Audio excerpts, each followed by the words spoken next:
Well, welcome everybody. My name is Melissa Rosenberg. I'm the Executive Director of the Autism Society of Maryland. Thank you for joining us tonight for this webinar on autism diagnosis in adulthood. We'll be joined by three wonderful panelists. But before we get started, wanted to invite those who would like to access our Spanish language interpretation to do so.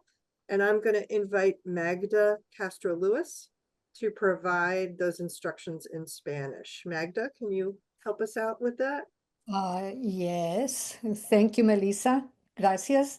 Buenas tardes a todos. Mi nombre es Magdalena Castro Lúez, cofundadora de Alma, Servicios de Traducción e Interpretación. Bienvenidos al webinar titulado Diagnosis de Autismo durante la adultez. Las personas que desean escuchar la presentación en español lo pueden hacer yendo a la parte de abajo de la pantalla, hacer clic en el globo y escoger la opción español.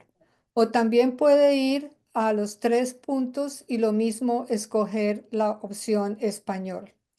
También quiero recordarles a los participantes que mantengan sus micrófonos en silencio y las cámaras apagadas para evitar interferencias en la presentación y la grabación. Va a haber una sección de preguntas, así que si tienen preguntas, pueden hacerlo en el chat del Zoom y al final las preguntas serán todas contestadas. Entonces ahora los dejo con Alicia Ardila Fortier, quien va a hacer la interpretación simultánea del seminario. Gracias. Thank you, Melissa. Thank you, Magda. For those of you who are not as familiar with the Autism Society of Maryland, I just wanted to share that we serve individuals throughout the lifespan, those with autism and their families in Howard, Montgomery, and Anne Arundel counties and the surrounding areas. We have a wealth of information, support, social opportunities, educational opportunities, and advocacy. I'll be putting our website in the chat, so please check us out and feel free to connect if you need some resources or support from our staff. So now I'm happy to welcome our three panelists. Dr. Vince Culotta earned his doctoral degree in clinical psychology from the University of Memphis in 1987. He completed his internship at the West Virginia University Medical School. He's a licensed psychologist with subspecialty training in clinical neuropsychology. Dr. Culotta has held clinical and administrative positions in medical, rehabilitation, and private facilities treating children, adolescents, and adults with neurobehavioral disorders. He served as director of neuropsychology in the neurosurgery division of the University of Maryland's Shock Trauma Center. Dr. Culotta's research and clinical interests include attention deficit hyperactivity disorder, learning disabilities, traumatic brain injury, mild traumatic brain injury, and neurotoxin exposure. He's a diplomat of the American Board of Professional Neuropsychology and currently serves as president of Neurobehavioral Associates. We're also very proud that he's a member of our board of directors for the Autism Society of Maryland. So welcome, Vince. Thank you. You weren't supposed to say that. 1987. I know people can do math, so that's not good. All good, all good. Dr. Meghan Jorgenson is a licensed psychologist and pediatric neuropsychologist. She graduated from Widener University's clinical psychology doctoral program in 2015 with concentrations in neuropsychology and school psychology. Dr. Jorgenson then completed her postdoctoral fellowship in pediatric neuropsychology at the Child Center Study Center in Hassenfield, and I apologize for any mispronunciations, Children's Hospital at NYU. She has over a decade of clinical experience conducting comprehensive neuropsychology evaluations for children, adolescents, and adults with particular interest in neurodevelopmental conditions, including ADHD, learning disorders, ASD, and other developmental delays. So welcome, Dr. Jorgenson. And then our third panelist, I'm happy to welcome Jackie Blank. Jackie's a self-advocate who was diagnosed with autism just a year ago at the age of 47. We're very proud to call her a member of our awesome team. She's a member of our adult social group since her diagnosis, and she has since become a facilitator for our adult social group over the last 6 months. And she does a terrific job running those meetings and social events for us. So welcome to the three of you. And I'm going to turn it over to Vince to start us off. Sure, thank you. Well, folks, thanks for sharing your time with us tonight. We'd like to keep it pretty casual. We'll take a break every 10 or 15 minutes and answer some questions. You know, one of the first things that Melissa posed to us is, why are we seeing an uptick in adult diagnoses? Like a lot of mental health disorders, most of the early research was based on boys because our gender has a lot of issues. And so most of the measures and tests were sort of geared towards from a male perspective. So young women often weren't picked up, or they were provided with alternative diagnoses like ADHD or anxiety. And I think what we've seen in our practice, maybe in the last 3 years, is an increasing number of young adults, probably more women than men, questioning whether or not they might have an autism spectrum disorder. And we found that many of the common tools that we use for younger folks are not always sensitive, that the diagnosis ends up being more clinically oriented than sort of quantifiable. And many people are coming in self-diagnosed. Meg, you want to take a tangent on that in terms of some of the things you're seeing from a practice standpoint? Sure. Yeah, I think that generally when we have clients come in adulthood, sometimes it is early adulthood, sometimes it's much later in adulthood. They're usually seeking a better self-understanding, I think. Typically, the adults that we see come in probably have a relatively more subtle, if you will, presentation of autism if it wasn't something that was picked up, earlier in their life. And oftentimes they may have been misdiagnosed as having other mental health diagnoses. And we know that autism does very often co-occur with other mental health diagnoses like ADHD or anxiety or depression. But sometimes that missing piece of the autism link can, I think, provide a lot of self-understanding and sort of validation of their experiences and sort of help things make more sense and kind of give another path forward for how to be approaching interventions and that sort of thing. Yeah, I think you hit on an important point. Why seek diagnosis? Now, sometimes there are objective reasons, maybe seeking an accommodation through work or access to service or access to insurance-based healthcare. A lot of times it's just self-understanding. One of the first adult cases I had was probably 25 years ago. A 54-year-old man was sent to me from a government agency in this region. He had been on a trip to Siberia he was a scientist with a young PhD seeking new plant specimens. And after the trip, the young PhD filed a complaint with this government agency and said, this fellow didn't talk to me the whole time. He wore the same clothes every day, and he had funny movements. Well, so they sent him up here, and I asked him, I said, did you change your clothes in the 30 to 40 days? He goes, yeah, I wear blue and white shirts. I wear blue and white shirts every day. I just put a clean one on. I said, the fellow said, you didn't want to talk to me. He said, well, it's not that I didn't want to. I was there for science reasons. I'm not sure what the whole point of the talking would be. So it wasn't that the disorder was problematic for this man. It was the world's reaction to him that was different. And that, to me was sort of sad because I think it really brings up the notion of neurodiversity and what it really means to be different and why certain differences are preserved in people. He ended up doing fine once things were understood, but it took a while and it took a lot to go through the assessment piece. Jackie, you have any thoughts on the diagnostic process? I know we spoke just a couple moments about that before we started talking. Yes, I also had mental health issues, starting with depression at age 4, and probably anxiety as well.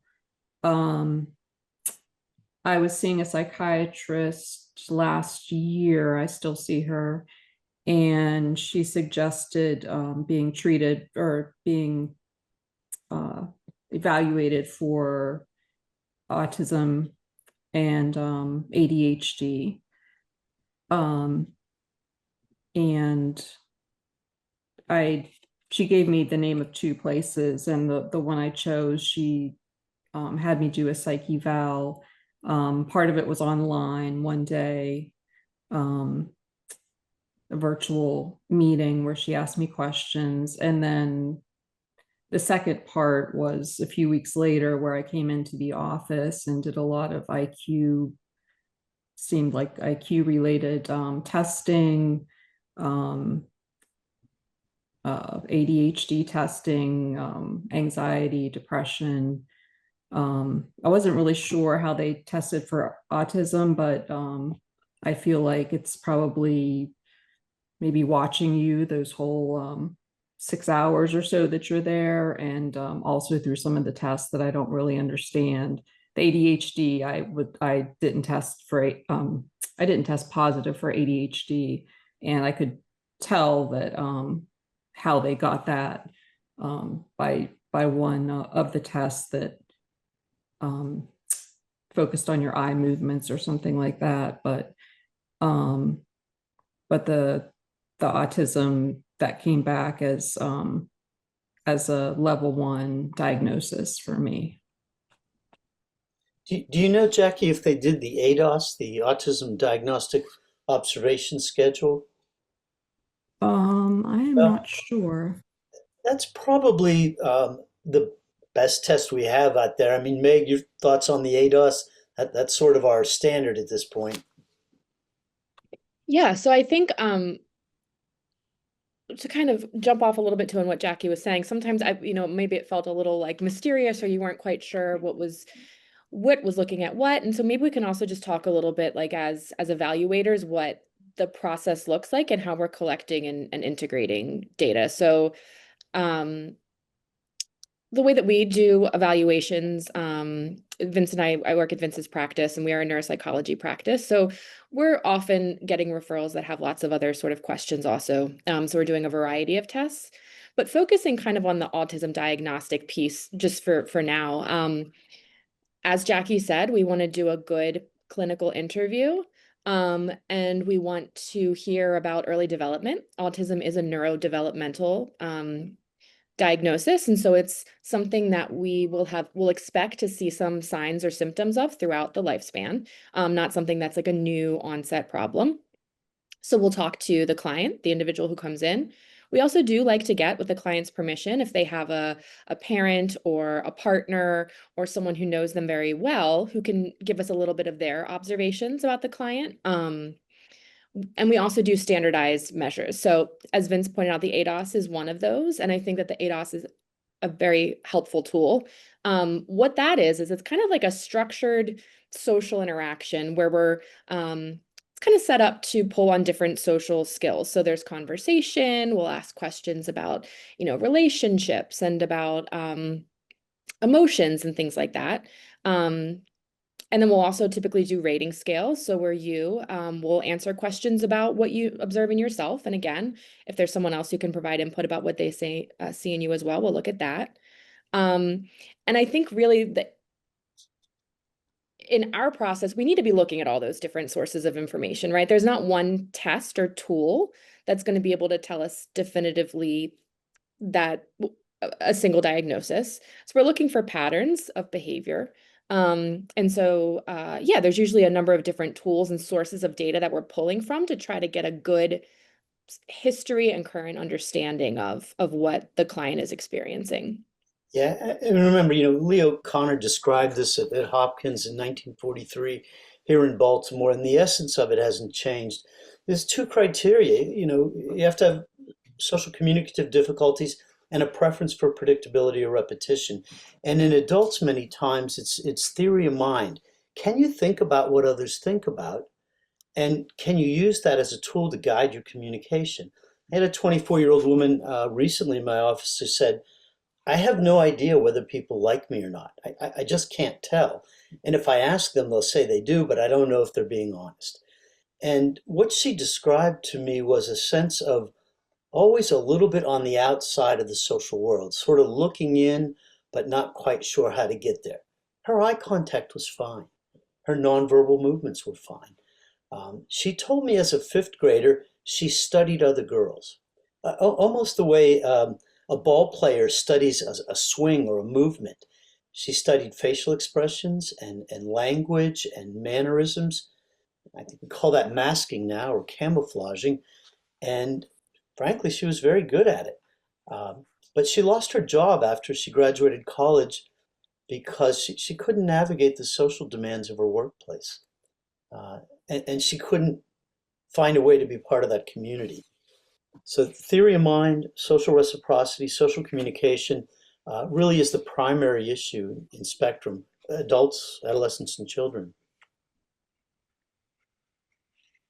And I think just to piggyback a little on what Vince was saying, I think that oftentimes, especially in working with our adult clients who come in for a question of an autism diagnosis, we do also have to think about not just how a person is looking, on casual observation, but also what their experiences of social interactions are. And so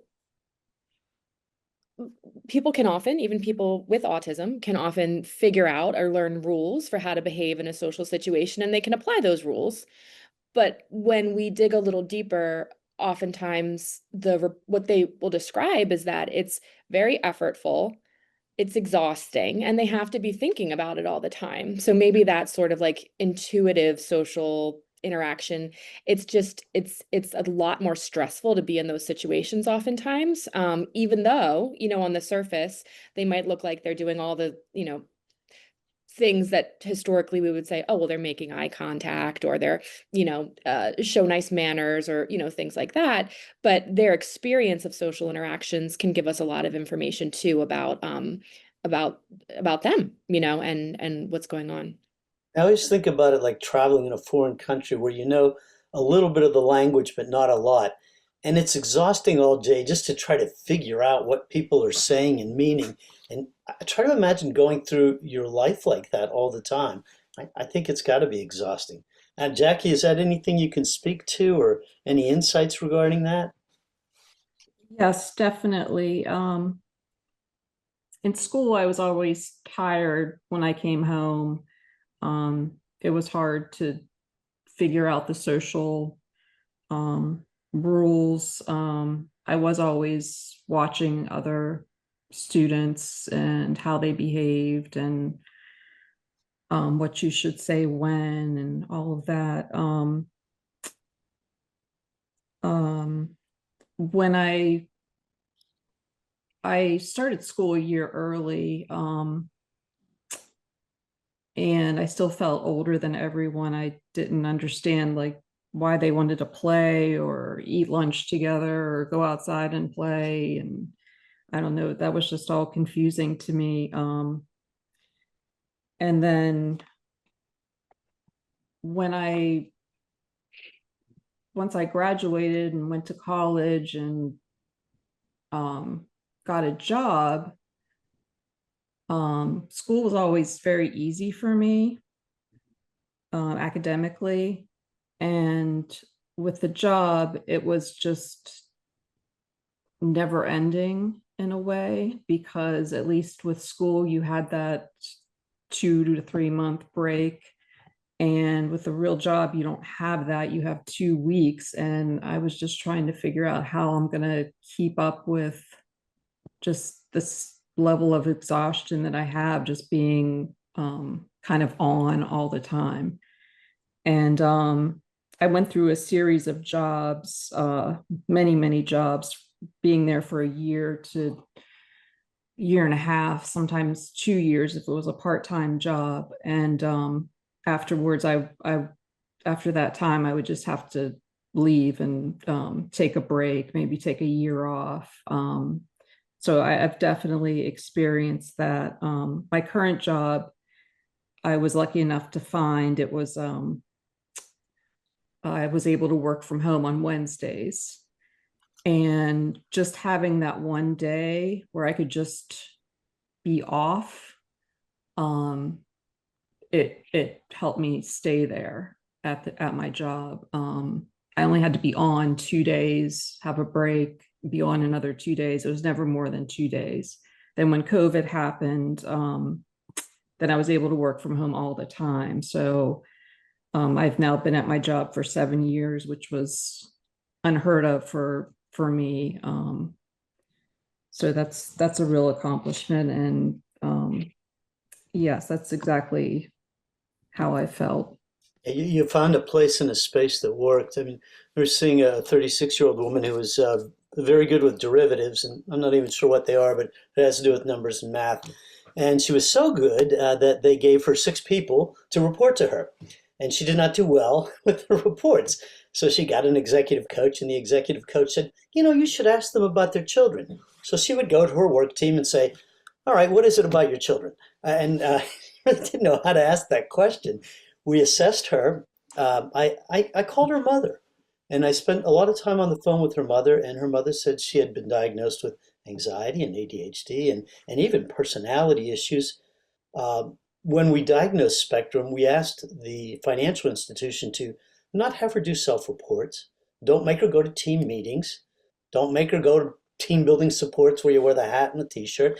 Just let her alone and let her do what you hired her to do. And I think those kinds of accommodations, unfortunately, however, require a more formal diagnosis, but they can be a real lifesaver.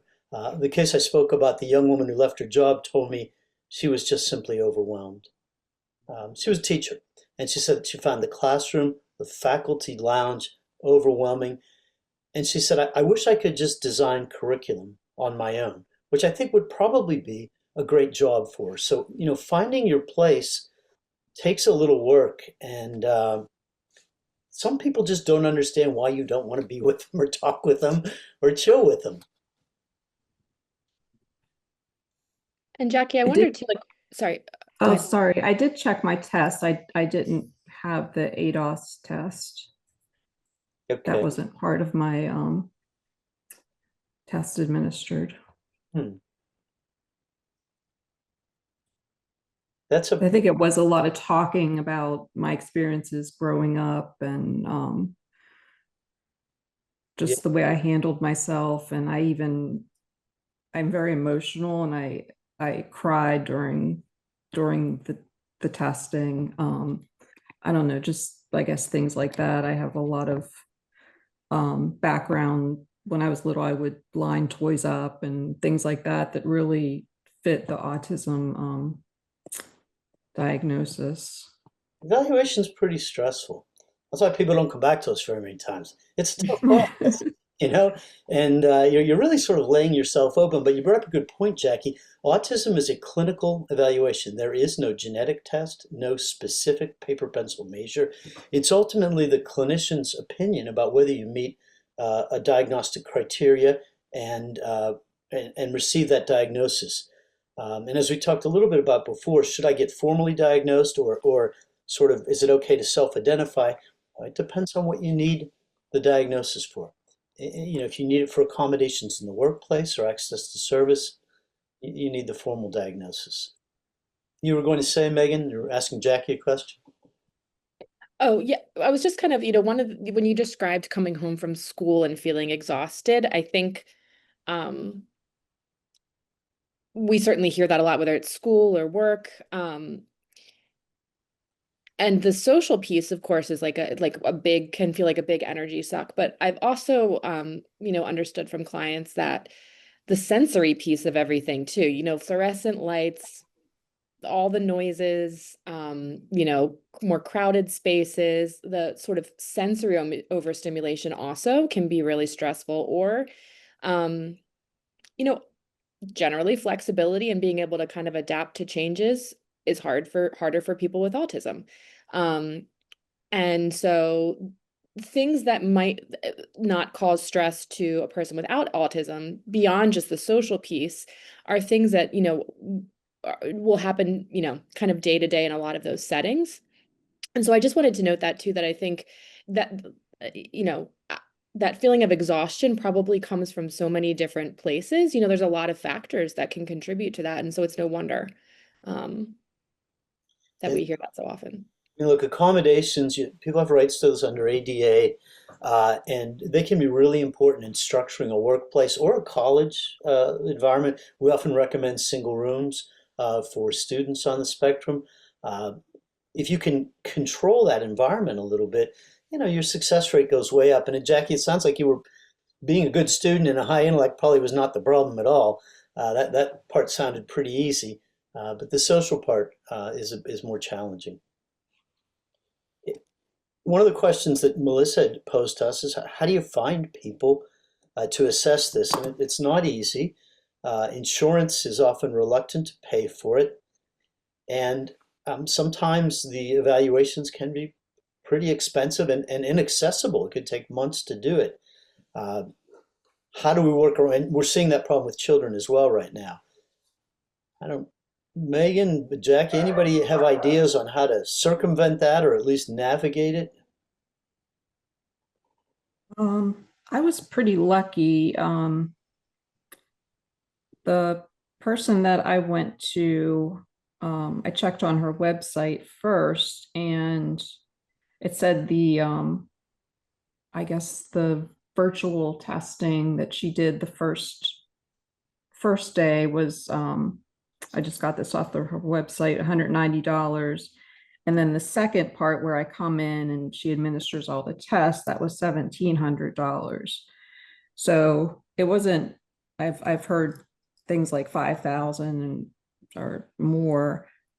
So I knew it was going to be under 2,000. From there, I went and I asked my insurance company, and they said I would just, they would cover it. I would just have to pay my deductible.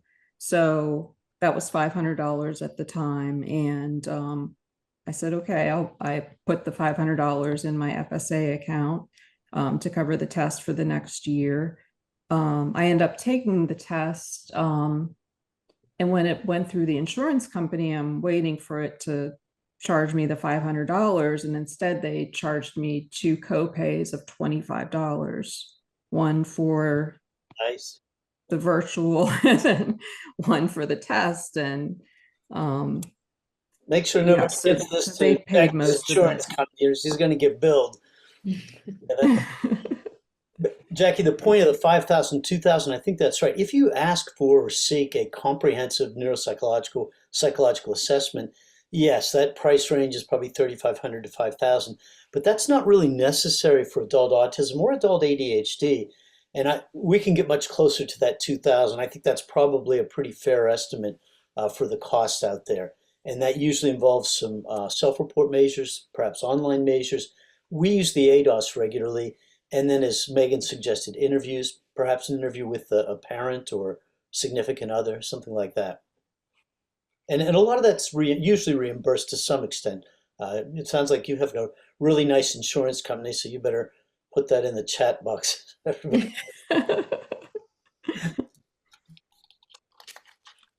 Another area that I think we thought about as we were preparing this is, so what do you do if you get the diagnosis? How does it change? How does it change your life? So Jack, I'm going to go back with you on that. Was it useful to have the diagnosis at a personal level? Definitely. I read about, it's outdated now, of course, but I read about Asperger's. And as soon as I read it, it's like, wow, this fits everything.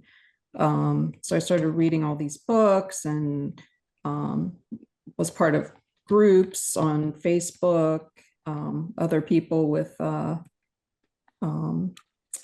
autism, and all of that was helpful. But I started getting depressed with the groups, and I don't know, it just felt like it was bringing me down more than anything.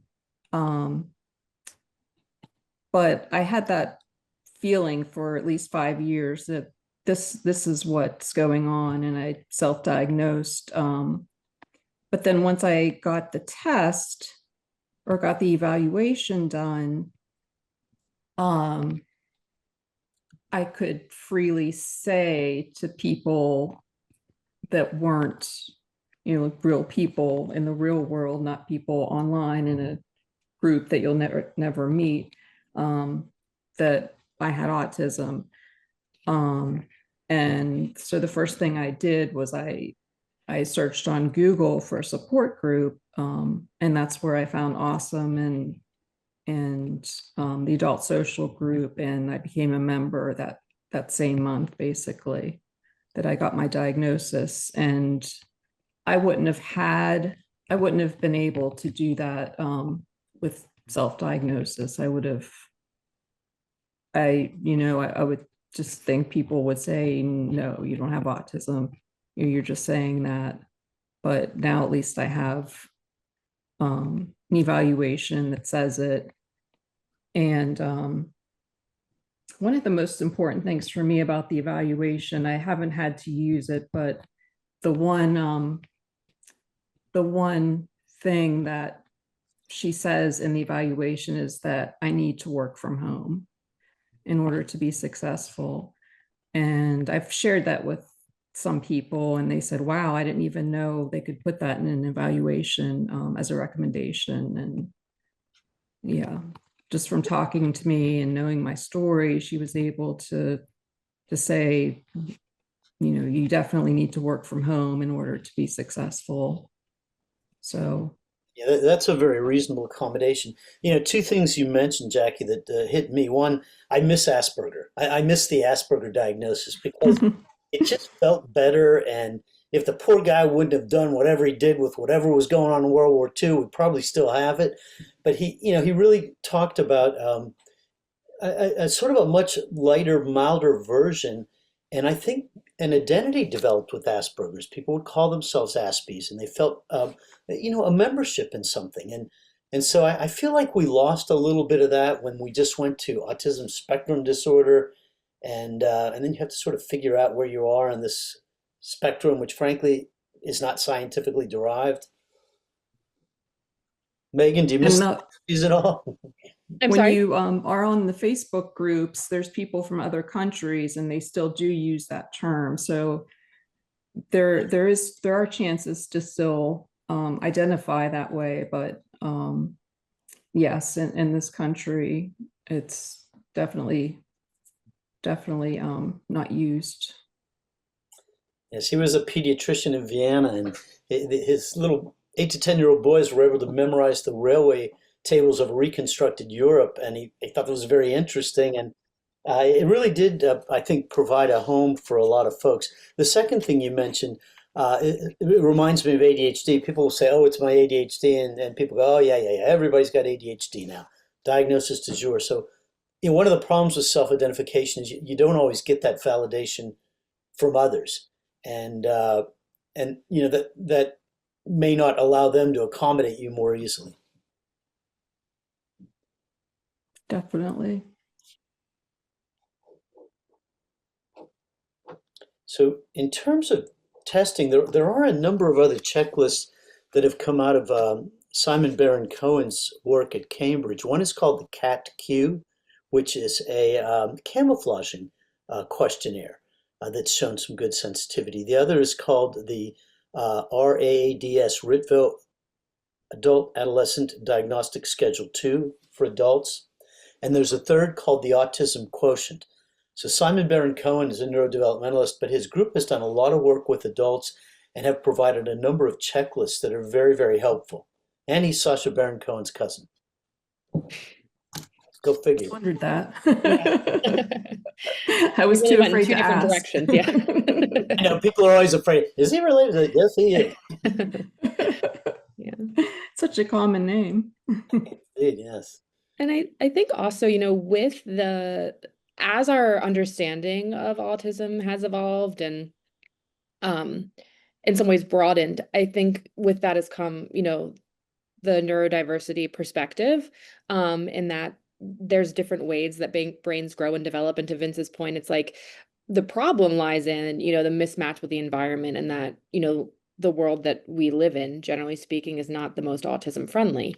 And I think that, that too has changed some of the intervention approaches, and that it's not, a good provider, therapist, if you are, I know Jackie mentioned being in a group, but I think those are fantastic also. But if you're like in an individual treatment setting, the goal of that treatment with a provider who is neurodiversity affirming, is not to make you neurotypical. It's not to make you more like everybody else. It's not to stop you from doing those things that feel good and comforting and soothing to you, but helping, the client figure out better ways of coping, maybe figuring out, getting a better understanding of some of the things that are triggering to them and why.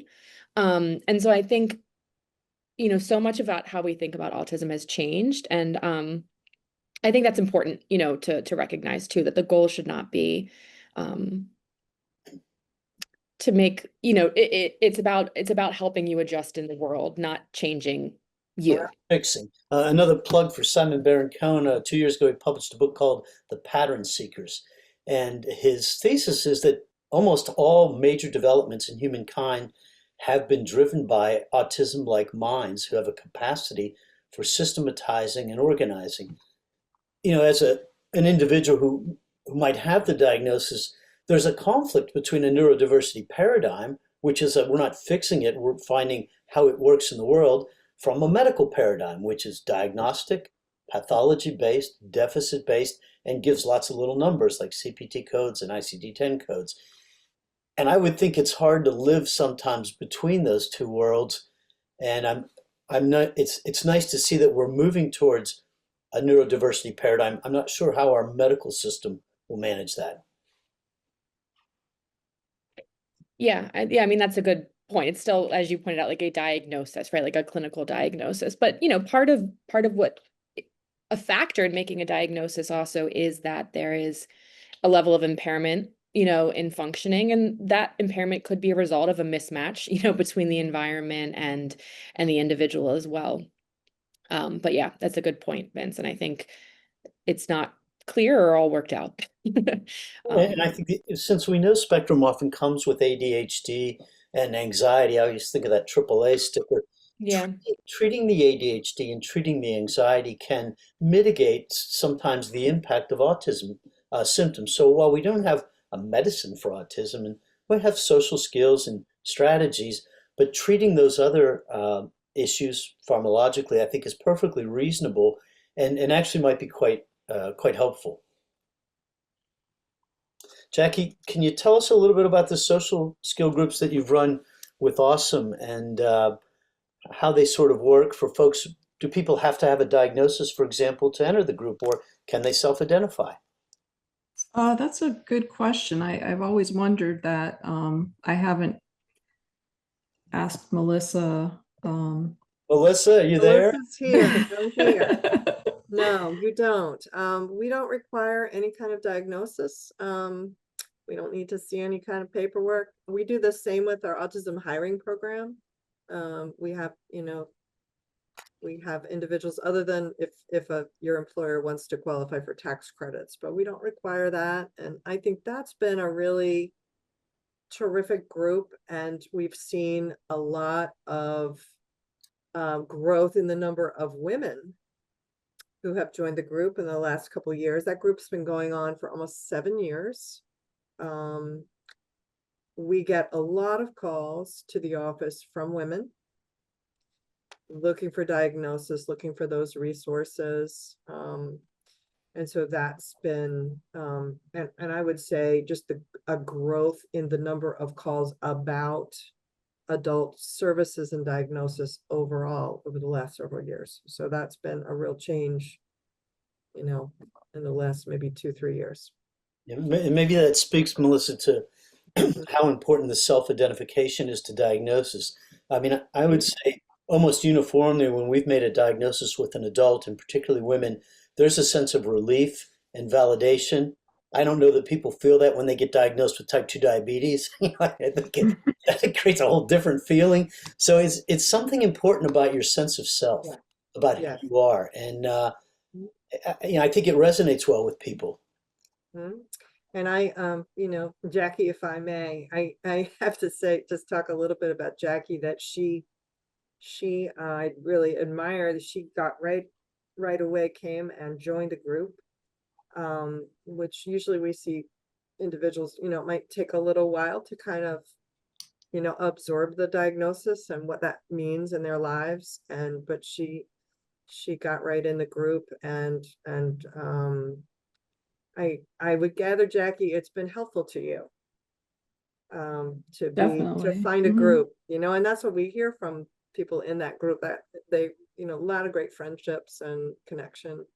Yeah, People Jackie, who just get it. that's a good place to start. Like for someone that's curious or perhaps self-identifying and they don't want to spend $2,000 or get on some clinician's list, is the social skills group a good way to sort of explore your own symptoms? I would think so. Um, I never saw myself as having too many symptoms that like I don't know, I would be too afraid um, to join without a diagnosis. But now, after being with everyone for over a year now, I just feel like I would recommend it to people who are self-identifying, just to be within the space and be welcomed. And um, I've watched movies with autism characters, with autism-based movies, and I just feel so connected to them. And I'll have my sister watch them also, and she'll say, "No, I don't feel any connection to these people." And I'm just like, exactly. Well, I'll tell you, I'll show my age again. I'm not much of a TikToker, and maybe our audience can help us with this. What do you find when you get out to the social media platforms in terms of the process of self-identification? Is there reliable information out there? Is it misleading? Is it negative? Anybody have thoughts on that? Or Jackie, Megan, you're still a lot younger than me. I don't know if you're on any of those platforms.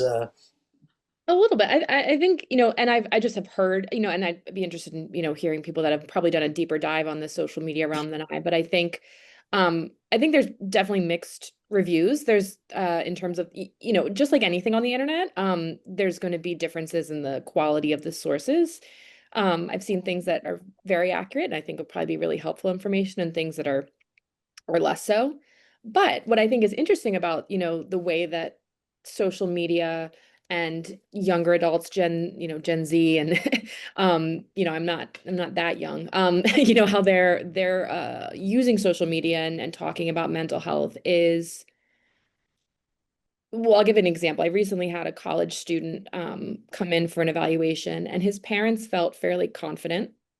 They had long wondered if he had autism, and they were so scared for him to hear that, and how he would react, and what that would be like for him. And they actually didn't want me to give feedback directly to the young adult at one point. And so I, talked to the parents and, explained why that was important. And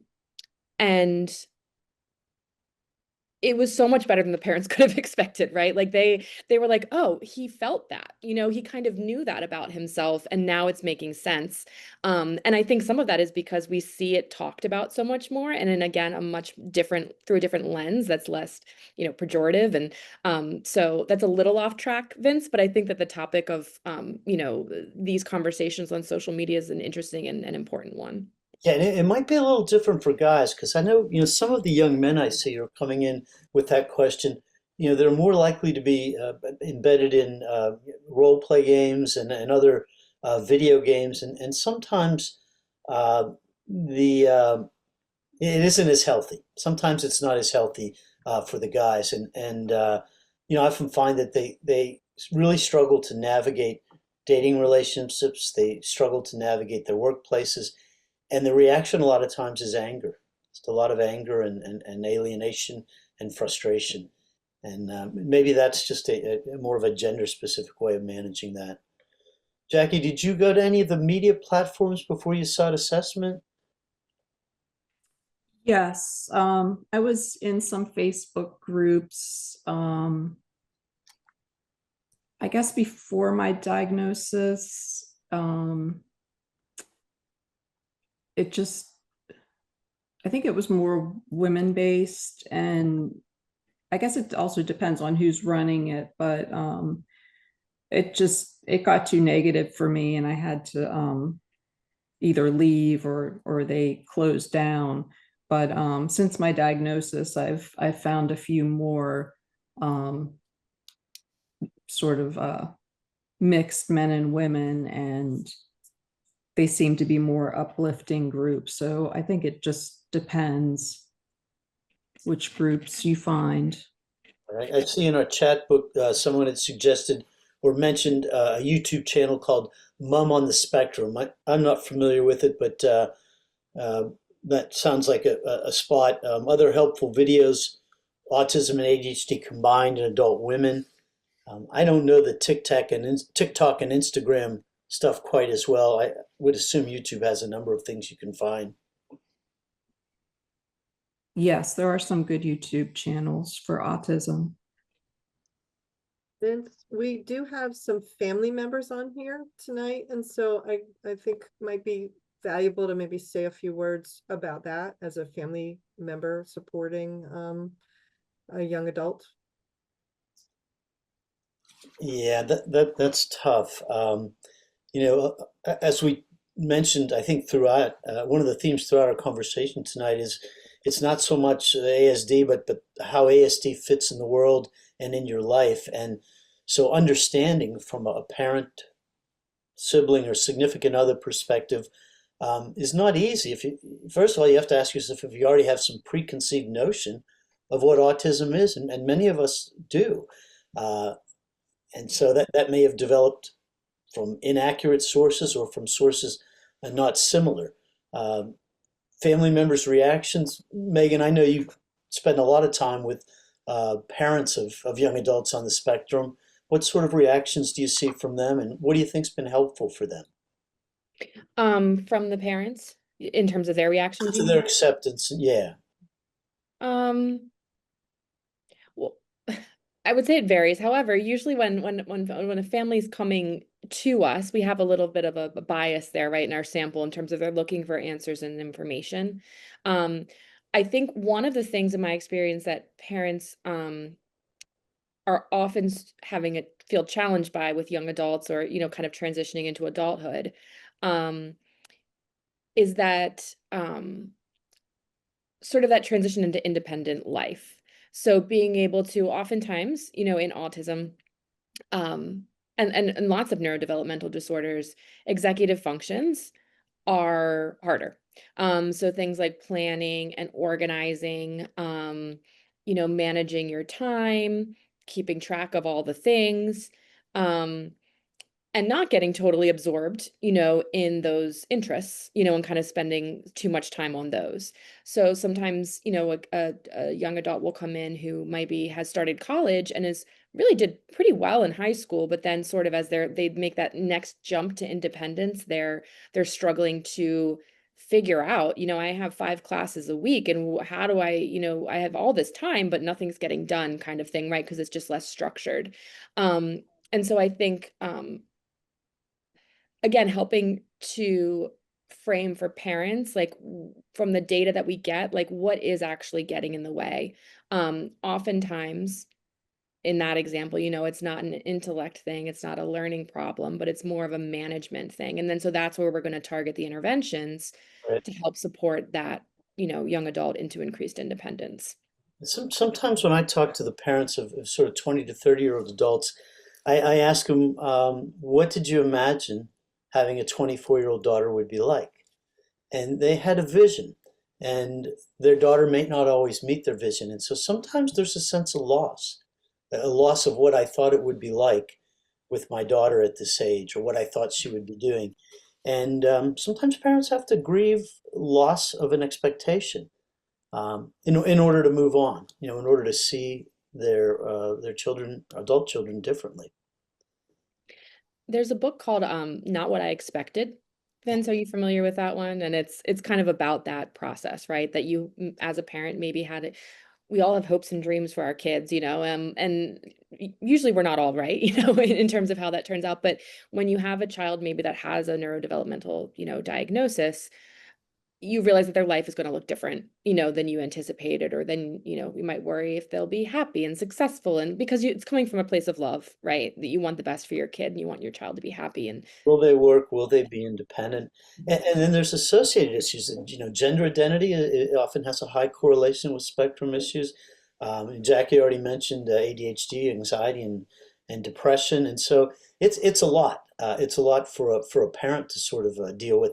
I think for spouses, sometimes the diagnosis is sort of I knew it. I knew he was. And so it's a little validating sometimes for spouses. I'm not sure how that works out in the relationship, but it's often the spouse that's saying, I want you to evaluate her or him because this is what I think. Not always a great basis to begin an evaluation on. But then too, I think it's things that might seem, someone can be, without the context of an autism diagnosis, someone's partner could be characterizing them as, unfeeling or, insensitive, right? When it's in a way that could feel volitional. And I think putting it into the context of a different brain development can ease some of that stress, I would imagine. I think we're more forgiving of things that have biological basis. There's a reason dyslexics don't spell well, and we sort of forgive that. And I think that's something that is sometimes hard for people to sort of understand, that the wiring of the brain, literally at a cellular level, mitigates against that connectedness. And it is, you're born with it, and it's imageable, and it stays with you. It can be manipulated. It's plastic, but that's what it is. And it's not a choice so much. It's a state.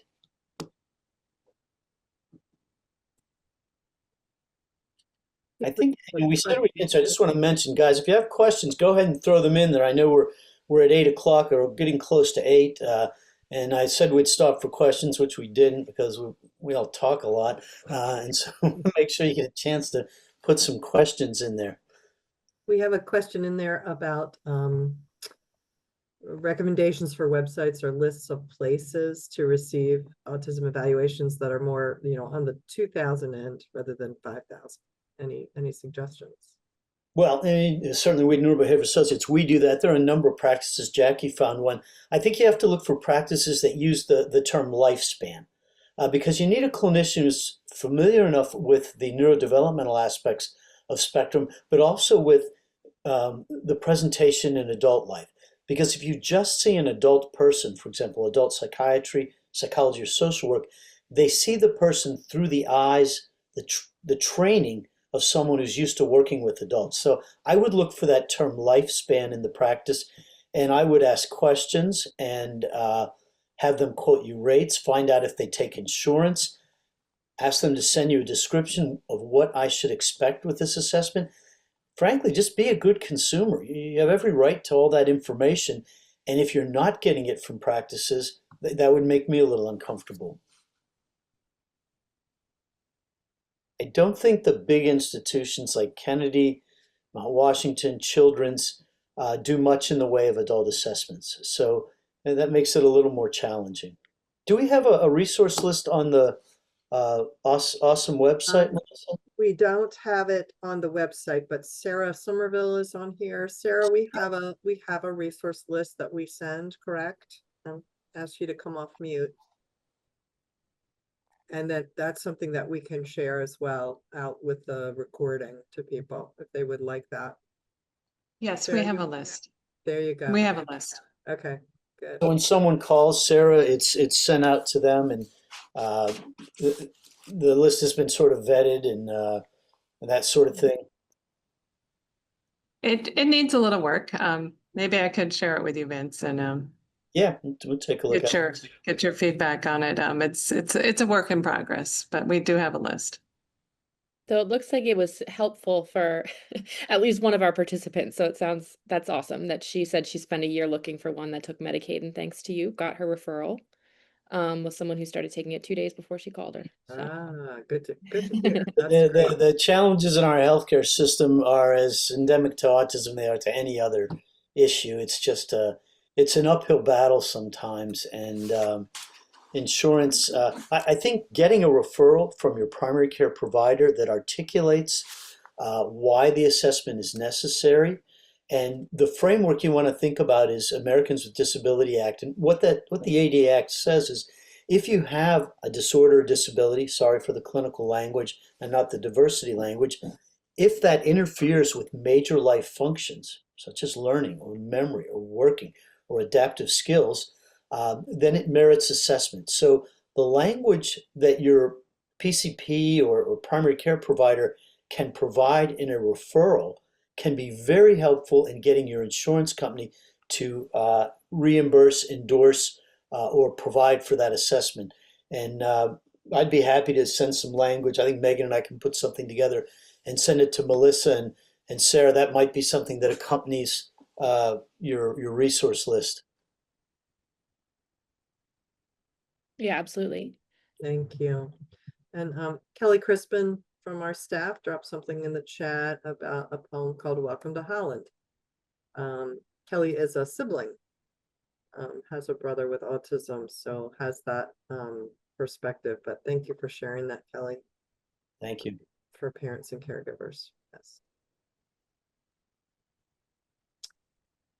Yeah, we may live in a region geographically that is more prone to higher rates of autism, because we know that autism has a strong relationship with science-minded individuals. And this region of the country includes many science-based employment places like APL and NASA and NSA and Northrop Grumman.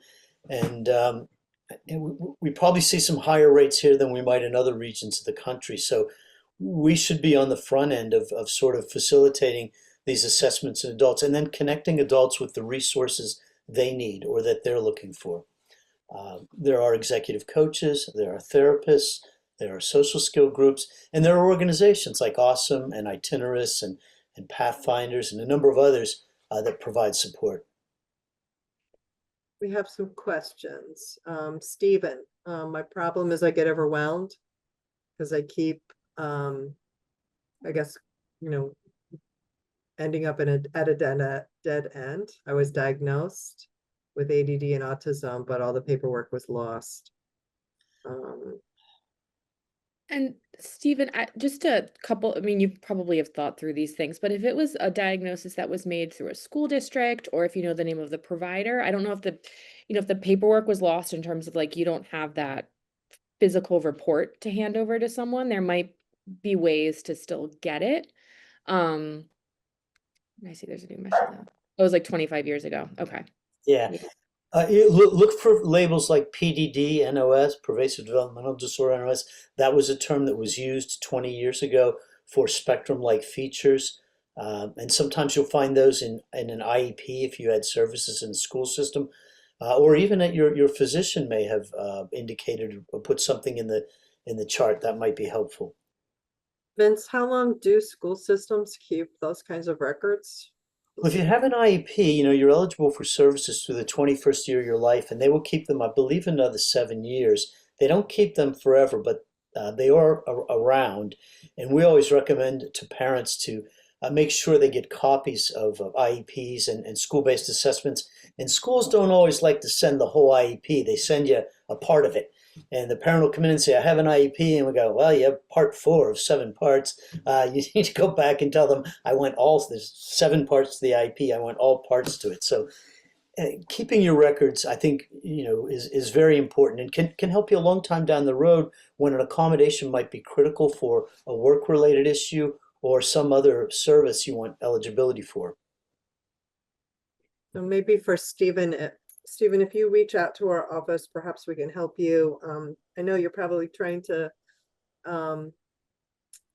not have to go through the whole process again, but maybe we can provide some guidance for you along the way, or we can draw on Vince's Yeah, if we have a little more information, Stephen, and maybe that's an offline issue, and we can Yeah. sort of take a specific look at that and see how we might be able to help you.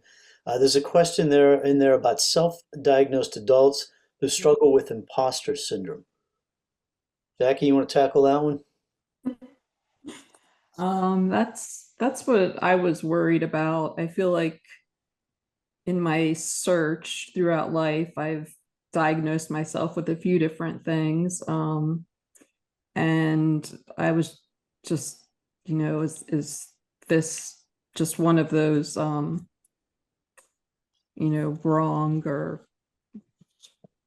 wrong diagnoses? And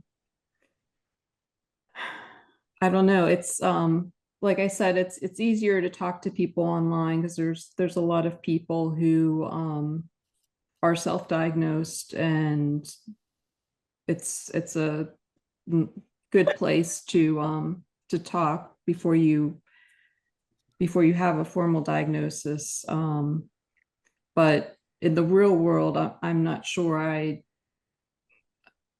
never told anyone that I had autism before I had the out loud, in real life without the diagnosis. I just wasn't that comfortable with my own diagnosis. And I think that imposter syndrome, that sort of fake it till you make it, or you feel like you're faking it, is again overwhelming, energy consumptive. And it's just disingenuous to yourself. It's not like you can present your real self or you have the confidence, because you may feel people may have a negative reaction to it.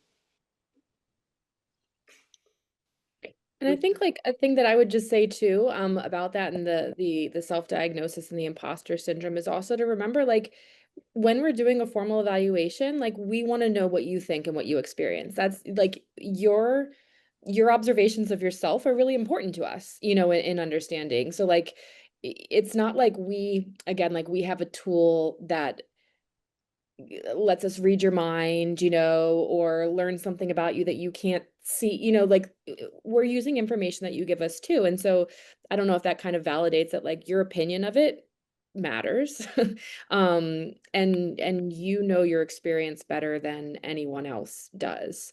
And I think that's, with the idea of like camouflaging, which we've talked about a little bit, there is the struggle where people feel like, you might even hear people say like, you're not autistic, why would, no, you're not, because you do X, Y, or Z, right? But there's not one way to be autistic. It can look different in different people, and there's no like one symptom or anything like that. So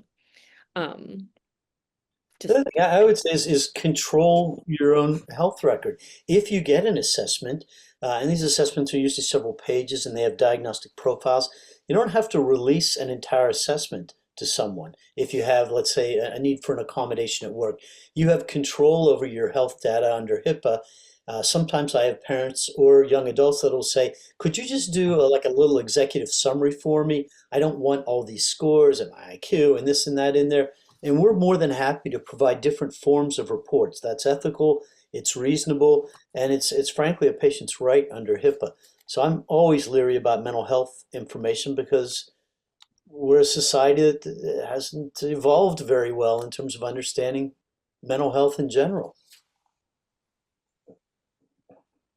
Lauren had a question that I liked because I think it's, I feel like probably a lot of people could relate to this, but what are some suggestions for family that notices an adult is struggling, but that adult, I'm assuming is what she means, does not see the issue? Vince, do you want to start and I'll hop in too, but I don't. Yeah, I think you have to make a connection. The family members make a connection between what's going on, what are the barriers to your son or daughter's goals and objectives, and how they might relate to it. And so sometimes an assessment is just, let's look at strengths and weaknesses and see if we can help you find a path to reach your own goals and objectives. And if spectrum comes up in that, well, now we have a conversation about that. But we don't have to bring someone in solely for a quote autism evaluation. Yeah, and I think also, I sort of, because we think about as clinicians, I think that we also, it's a different role, but a similar pickle that we're in sometimes. Like we might know that someone's coming in and we think they have X, Y, or Z diagnosis, but from our conversations and interviews, we're pretty certain that they don't think so.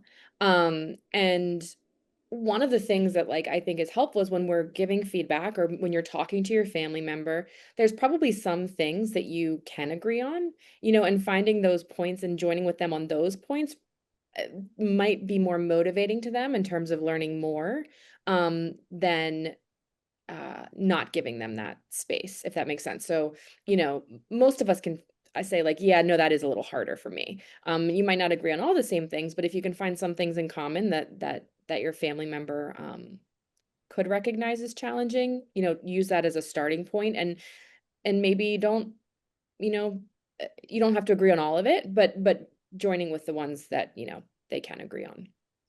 I also find, in our practice, we talk a lot about the brain, about literally about what is different in the brain, why it's different, and what liabilities that differences may carry out, but also what assets those differences may carry. So, in my mind, you're just wired differently, not in a bad way. You're just wired differently, and I think sometimes the biological side of it is sort of easy to understand because we're just used to it in healthcare and medicine. We have another question just about self-evaluations. What self-evaluations would you recommend that are free? Or maybe more accurate too. I don't know if that factors into it. I mean, some of the rating scales are like available public access, like what some of the ones that Vince mentioned, like the Ritvo Autism Asperger diagnostic scale, for example. With that, again, just the caveat that I think that can help. Probably you understand if you're kind of wondering, is this something that fits for me or makes sense for me, to help you get more information. But also that, again, your score on that, let's say, could come out as in the autism range or not in the autism range. And just because it's in the autism range doesn't necessarily mean you have autism. And just because it's not doesn't mean you don't. Just emphasizing again that, when we're making a formal diagnosis, we do want to be pulling information from lots of different sources because there's not like one tool that's going to tell us. But some of those are available online if you're just, kind of looking for more information and better self-understanding. Yeah, if you go to Cambridge University, Simon Baron, Baren Cohen, Cohen, you'll find their Center for Autism, and several of those forms are there. If you go to a website that offers a self-diagnostic tool, and then the next page offers the products that we want to sell you once you've self-diagnosed, I would steer clear of that because it's probably not a great place to be. It's interesting, adult ADHD has evolved and probably has about a 20-year lead time. And there are a lot of good measures now for adult ADHD. There are a lot of good self-evaluative measures. And I think physicians are more comfortable with some degree of self-diagnosis and then completion of a checklist. We're not there with autism, but I think we're moving in that direction, frankly, pretty quickly. Something else that we hear quite frequently, Vince, is when a child is diagnosed, sometimes a parent will start thinking, well, wait a minute, I'm feeling that within myself. And then, I wonder if I'm autistic as well, even for a grandparent, we've had that before. So I don't know if you guys can talk a little bit about that. Well, we want to know who the engineer in the family was. I don't know how many generations of engineers go back. Who was the math whiz? Who didn't have a group of friendships? Yeah, when you look back, and families are asked to look back generationally, they don't have clinical terms. For example, in a learning disability, a family might say, well, my great-great-grandfather left school in the 6th grade to work on the farm. What may have happened is, if we went back 3 generations, someone may have said, Billy, you probably had about as much schooling as you need. Maybe you should go help your dad on the farm. So we're looking for patterns in families that may be consistent with those 2 primary prongs: social reciprocity and preference for repetition. And we do end up seeing a lot of adults after they've had their child diagnosed. I'd say that's fairly common, Melissa or Meg. Yeah, I mean, the number of times that I'm in a feedback with a parent and they're just like, that you're just describing me, it's not uncommon. There is a familial component. Yeah, one Um, spouse is doing, Yeah, and even the parent who themselves would, oftentimes will say like this really, feels like me. So yeah, we do see parents of kids, and they don't always need a diagnosis, but sometimes it gives them a tremendous sense of understanding the child and a sort of a bonding that, they have this similarity. So I think that's pretty positive most of the time. We know there's a genetic link. We know that it runs in families. We know that older fathers are more likely to produce children on the spectrum. Uh, but there's just a whole lot we still don't know. And I'm not sure if we're getting any closer these days or not. Yeah, that's right. I also, the other call that we get is a spouse, a partner calling about a partner, and going through that process as someone who is, with a significant other or a spouse. I'm sure you guys see that. Yeah, those are tricky cases because you don't really know the undertext. If it may be something that's impacting the marriage, or that's going to be used in a legal situation or a divorce situation. So it's always a little. I think we have to approach those situations very gingerly when a spouse comes in and says, I think my husband or I think my wife, and here's why I think this, and you're looking at the spouse and they're clearly not happy to be sitting in your office that morning. Those require a little more caution, I think. Is there a reason that one spouse wants the other diagnosed? Understand. Yeah. Demaria is looking for a link for us. I guess it's a checklist that then leads you to Oh, good. say it's time. I think that seems like a good way to go, whether it's time to get an evaluation professionally. So she's going to share that. That's great. Thank you. Yeah, I think self-exploration, via, the web is an excellent idea. It's a good start place. Just make sure you vet the sites that you go to. And I don't imagine it would take very long to figure out if you have enough of those characteristics that really merit a more formal assessment. Jackie, can I ask you when you first thought you knew? I mean, did you sort of know much younger in life? Um, I I feel like I knew as soon as I stepped into kindergarten. Oh, God, okay. Um, That's a little I younger was in life, I would say. Yeah. I was a very happy child. I would laugh and talk a lot, and as soon as I started school, I just stopped talking, stopped laughing. Um, it just felt like I didn't belong, and I knew there was something wrong, but I didn't know what or Yeah, I think that's a phrase I hear a lot. I just didn't feel like I fit. I didn't quite feel like I belonged, or I didn't know where I belonged. And I think that's a really common experience in kids. And yet you said it took a few years later to get the formal diagnosis. Decades. yeah, over I would 4 like to years. not see that kind of lag time. That's a pretty big lag time. Well, maybe we should go ahead and start wrapping things up. Let's ask if there are any other questions or comments out there. Uh, if not, maybe we can add a few closing remarks. Or Melissa, if you have a direction you'd like us to go, that would be great as well.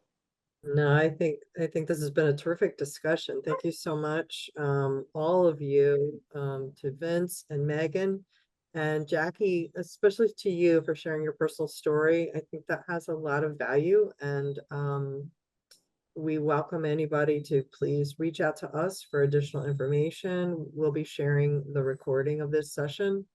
Give us a couple days to do that, and then contact information for Megan, for Vince, and also for our adult social group. And Sarah has a terrific list that we're gonna get some impact.